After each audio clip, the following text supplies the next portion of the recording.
Part 2. The cost of kindness. The food seller didn't open his stall that morning, and the widow waited at the bus stop if she had lost something more than a meal. The food seller's stall remained closed that day. People whispered in the market. "He must be sick," someone said. "Maybe he left town."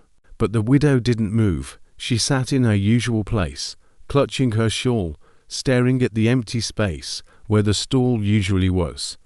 Her eyes were fixed on the road, waiting.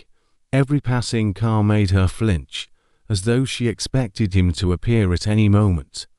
By noon, her stomach ached. She hadn't eaten yet. Hunger was familiar, but her waiting was sharper, more desperate. She looked at the empty bowls piled under the bus stop bench from the previous days, the ones she had left behind. They were cold, empty, and useless now. She finally stood and walked toward the market. Her steps were slow, careful, but her eyes never left the stall. When she arrived, it was locked. No smoke rose from the cooking pots. No smell of food lingered, only silence. The widow felt panic like a weight pressing on her chest. Her fingers shook as she pushed at the stall's door. It didn't budge.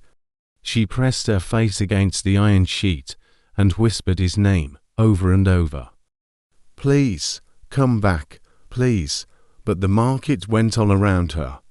Sellers shouted at each other. Children laughed.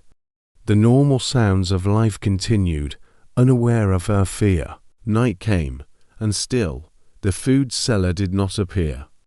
The widow returned to the broken bus stop. Carrying an empty bowl from her own house, she knelt and placed it on the ground.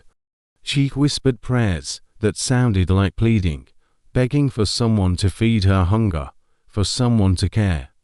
Her voice echoed in the empty street. She waited until the stars came out and blinked down at her cold bowl. 3 days passed. The food seller was found dead in his small room, thin and pale.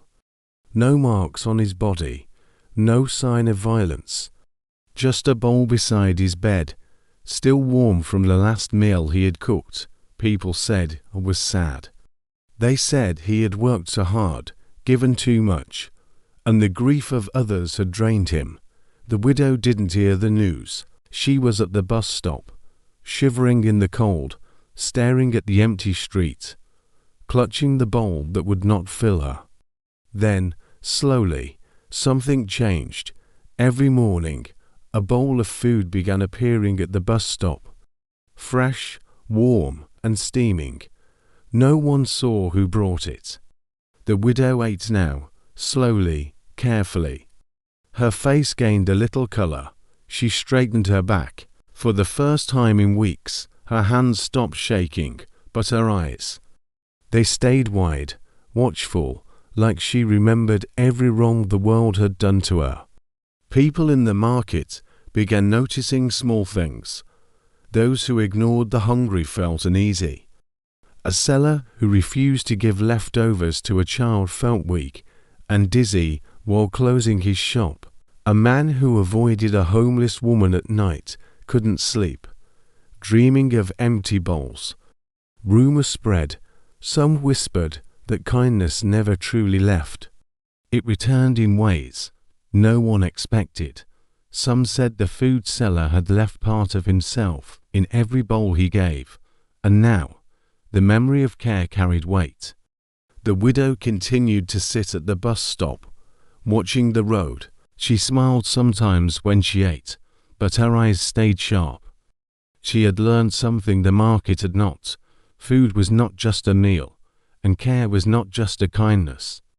When someone went hungry, it left a mark on the world. When someone was forgotten, it could change everything around them. People learned, slowly and quietly, that what we ignore doesn't disappear. Hunger, loneliness, and loss can follow, grow, and touch everyone, even those who try to look away. The food seller had taught them a lesson without saying a word.